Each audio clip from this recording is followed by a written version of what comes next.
নমস্কার বন্ধুরা, spiritual Sukhen YouTube চ্যানেলে আপনাদেরকে স্বাগতম। ব্রহ্মবৈবর্ত পুরাণে ভাদ্র মাসের শুক্লপক্ষের 581 মাহাত্ম্য সম্পর্কে যুধিষ্ঠির শ্রীকৃষ্ণকে জিজ্ঞাসা করেছিলেন। ভাদ্র মাসের শুক্লপক্ষের একাদশীর নাম কি এবং এই ব্রত পালনে কি পুণ্যলাভ হয়? উত্তরে ভগবান শ্রীকৃষ্ণ বললেন, হে ধর্মরাজ, মহাপুণ্যপ্রদা, সমস্ত পাপহারিণী ও মুক্তদায়িনী এই একাদশী বাজপেয়ী যজ্ঞ থেকে বেশি ফল দান করে। যে ব্যক্তি এই তিথিতে ভক্তি সহকারে ভগবান শ্রী বামনদেবের পূজা করেন তিনি ত্রিলোকে পূজিত হন। আজকে ভিডিওতে আমরা নিয়ে এসেছি 581 ব্রত মাহাত্ম্য কথা। তাই ভিডিওটি শুরু করার আগে সবাইকে বলবো, ভিডিওটি ভালো লাগলে অবশ্যই একটি লাইক করবেন, শেয়ার করবেন এবং চ্যানেলে যারা নতুন আছেন অবশ্যই চ্যানেলটিকে সাবস্ক্রাইব করবেন। ব্রহ্মবৈবর্ত পুরাণে ভাদ্র মাসের শুক্লপক্ষের 581 মাহাত্ম্য সম্পর্কে যুধিষ্ঠির শ্রীকৃষ্ণকে জিজ্ঞাসা করলেন। ভাদ্র মাসের শুক্লপক্ষের একাদশীর নাম কি এবং এই ব্রত পালনে কি পুণ্য লাভ হয়? উত্তরে ভগবান শ্রীকৃষ্ণ বললেন, হে ধর্মরাজ, মহাপুণ্যপ্রদা, সমস্ত পাপ হারিণী এবং মুক্তিদায়িনী এই একাদশী বাজপেয় যজ্ঞ থেকেও বেশি ফল দান করে। যে ব্যক্তি এই তিথিতে ভক্তি সহকারে ভগবান শ্রী বামনদেবের পূজা করেন তিনি ত্রিলোকে পূজিত হন। পদ্মফুলে পদ্মলোচন শ্রী বিষ্ণুর অর্চনকারী বিষ্ণুলোক প্রাপ্ত হন। সাহিত্য ভগবান এই তিথিতে পার্শ্ব পরিবর্তন করেন, তাই তার নাম পার্শ্ব একাদশী বা পরিবর্তিনী একাদশী। যুধিষ্ঠির মহারাজ বললেন, হে জনার্দন, আপনার এ সকল কথা শুনেও আমার সন্দেহ পূর্ণরূপে দূর হয়নি। হে দেব, আপনি কিভাবে শয়ন করেন, কিভাবেই বা পার্শ্ব পরিবর্তন করেন, আর আর চাতুর্মাস্য ব্রত পালনকারীর কী কর্তব্য এবং আপনার শয়নকালে লোকের কি করণীয় এ বিষয় সম্পর্কে বিস্তারিত আমাকে বলুন।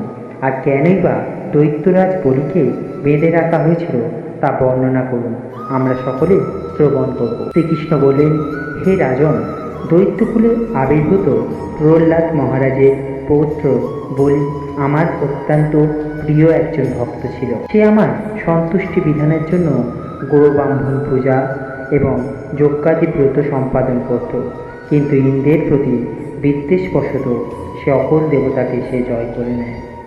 তখন দেবতাগণ সহ ইন্দ্র আমার শরণাপন্ন হয়েছিল। তাদের প্রার্থনায় আমি ব্রাহ্মণ বালক বেশে বামন রূপে বলি মহারাজের যজ্ঞস্থলে উপস্থিত হলাম। তার কাছে আমি ত্রিপাদ ভূমিমাত্র প্রার্থনা করেছিলাম। এই তুচ্ছ থেকে আরও শ্রেষ্ঠ কিছু সে আমাকে দিতে চাইলেও আমি কেবল ত্রিপাদ ভূমির গ্রহণেই স্থির থাকলাম। দৈত্যগুরু শুক্রাচার্য আমাকে ভগবান রূপে জানতে পেরে বলি মহারাজকে ওই দান দিতে নিষেধ করলেন, কিন্তু বলি গুরুর নির্দেশ অমান্য করে আমাকে দান দিতে সংকল্প করল। তখন আমি এক পদে নিচের সপ্তলোক, আরেক পদে উপরের সপ্তভুবন অধিকার করে নিলাম। পুনরায় তৃতীয় পদে স্থান চাইলে সে তার মাথা পেতে দিল। আমি তার মস্তকে তৃতীয় পদ স্থাপন করলাম এবং তার আচরণে সন্তুষ্ট হয়ে আমি সর্বদা তার কাছে বাস করার প্রতিশ্রুতি দিলাম। ভাদ্র শুক্লপক্ষীয় একাদশীতে ভগবান বামনদেবের এক মূর্তি বলি মহারাজের আশ্রমে স্থাপিত হয়। দ্বিতীয় মূর্তি ক্ষীরসাগরে অনন্তদেবের কোলে শয়ন একাদশী থেকে উত্থান একাদশী পর্যন্ত 4 মাস অবস্থায় শয়ন থাকে।